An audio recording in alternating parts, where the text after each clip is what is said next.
In this lesson, we're going to move individual list item into its own component. So firstly, let's determine where markup for this element currently lies. And this whole list that represents individual hours is currently located within the timeline component.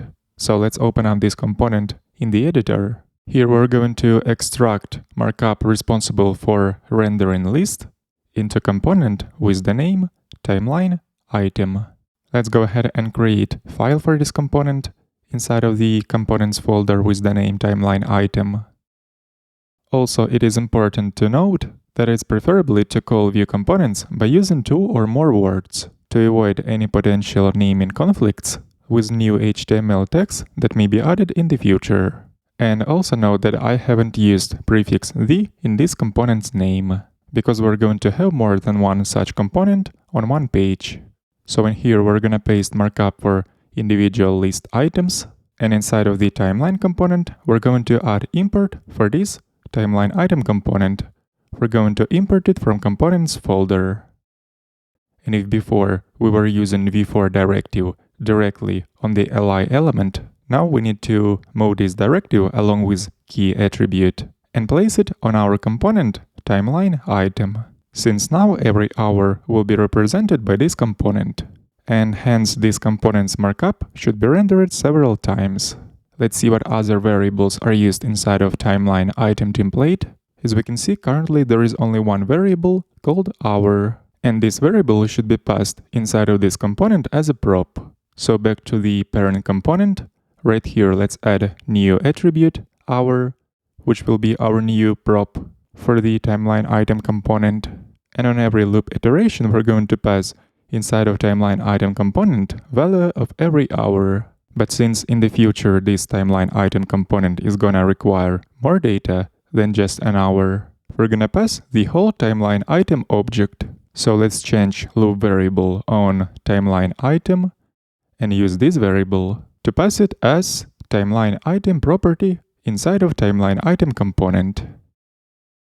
And as always, to accept this new prop, we're gonna need to create script tag and use define props macro inside of the component which accepts this prop. In the form of array, we're gonna specify property names that should be accepted. In our case, it's only timeline item prop, and refer to our property on this object. This way we can print proper hour within every timeline item component. And also during Vue component imports, it is required to also specify file extension. Let's not forget and add this extension for this import.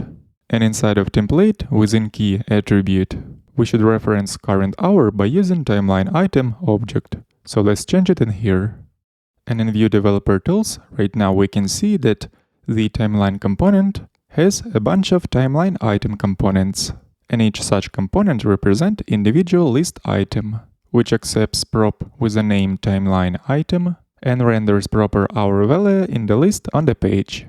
And now let's go ahead and do a little refactoring inside of timeline item component. And first thing that we will do is extract all this long list of classes on this anchor tag and store it within variable with the name hourLink classes. Let's create this variable above and bind this variable to class attribute by using vbind directive. As we can see, vbind directive lets us also specify classes for a particular element in the form of array. And what we're gonna do next is we're going to highlight current hour in this list. For example, if my current time is 2 AM, then I should see this label highlighted with different color. So let's implement this behavior right now. We're gonna use ternary operator here and check the following expression. If current hour that has been passed as a property within this component equals to the current hour, which we can get from the date object by using getHours method, then this timeline item component represents current hour, and we will apply additional classes to the anchor tag to highlight our label with a different color. But before, to be able to reference props within script tag of Vue component, we firstly need to store props object in a variable or constant, and then reference all props inside of this component by using this object, like so. So now if this condition is true, we're going to make background color of our label purple, make font bolder, and the text color will be white. Otherwise, we're gonna keep background color as gray, and text color will be gray as well, with a little darker tint. And now let's remove these two classes from the initial list of classes up here. So after this ternary expression runs, those extra classes will be merged with the initial list of classes. And our constant, our link classes with all these classes will be bound to the class property of the anchor tag.